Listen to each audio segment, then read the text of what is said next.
Então, estamos de volta aqui e vamos agora para o nosso segundo elemento tão importante também. Todos os elementos são importantes, viu, gente?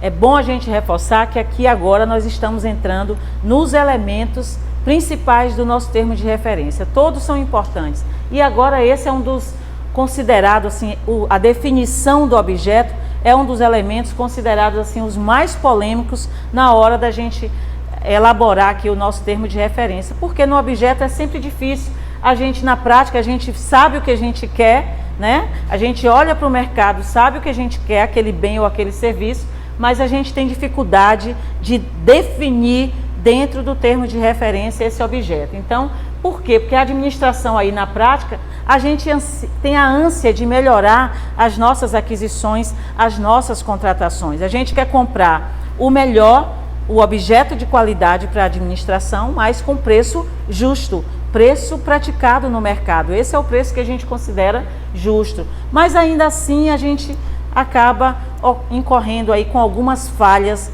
na hora da gente definir o objeto. Por isso que a gente deve ter esse cuidado, né? Essa definição, essa especificação desse objeto, ela precisa ser clara e precisa. Eu preciso dar clareza nesse momento para que a administração privada, os licitantes lá do mercado, interessados em participar da nossa licitação, eles entendam exatamente o que é que a administração quer contratar. Por isso que precisa ter essa clareza e precisão aqui nas definições.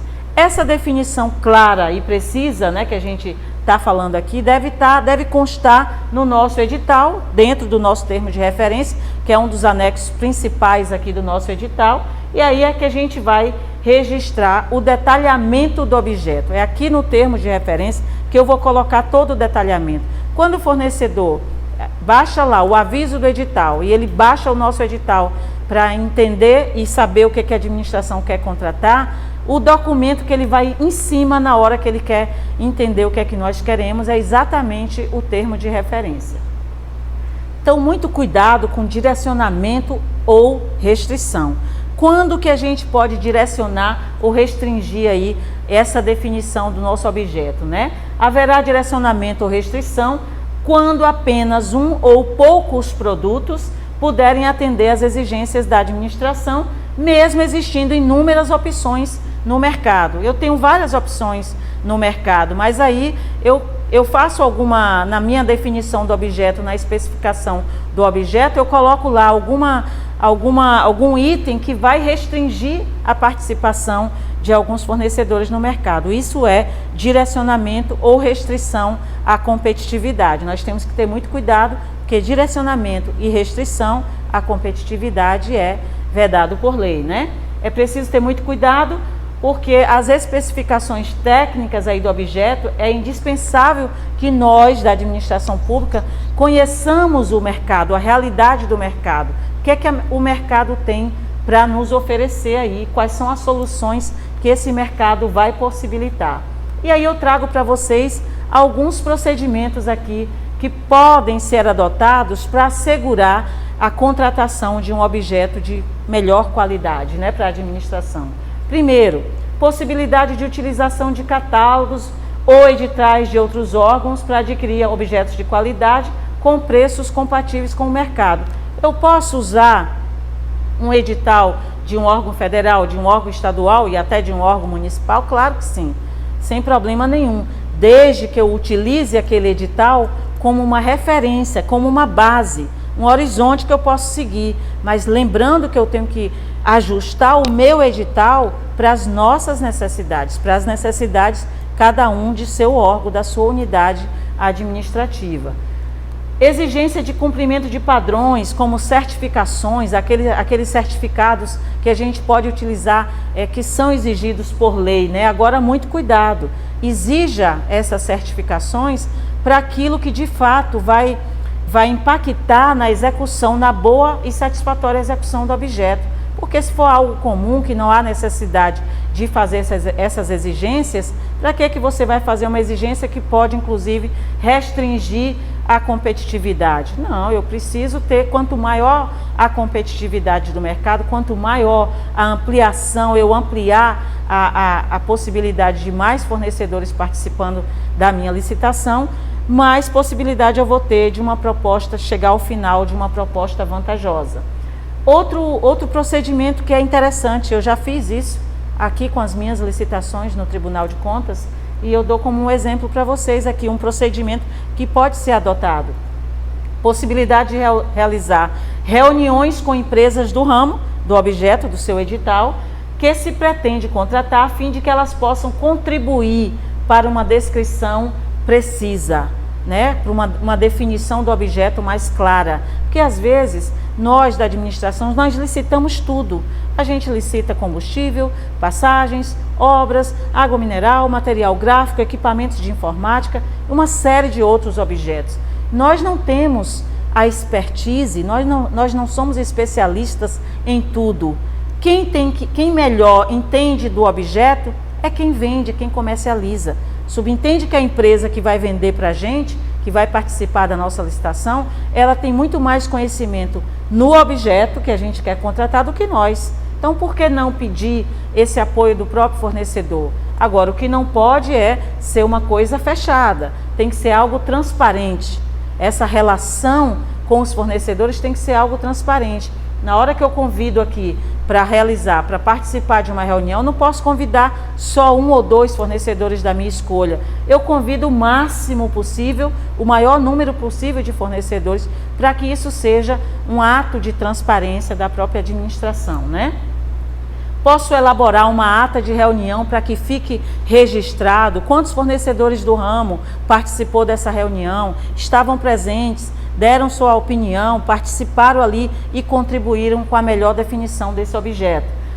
Manter arquivado o registro dos encontros, né, se for mais de uma reunião, fazer uma ata e manter arquivado esse registro desses encontros para que fique também antenado aí essa questão da transparência, né? Deve-se escrever como que a gente vai especificar serviços, né? Serviços é um dos objetos também de grande dificuldade na hora de especificar aqui no nosso termo de referência, na hora de fazer aquela definição, aquela especificação desse objeto que a gente quer contratar. E aí eu trago para vocês algumas dicas aqui como especificar serviços. Primeiro, definir a equipe mínima para execução, se for o caso. Se for um serviço que você vai contratar tantos postos, né? Recepção, apoio administrativo, profissionais da área de tecnologia, eu preciso definir quantos postos eu preciso.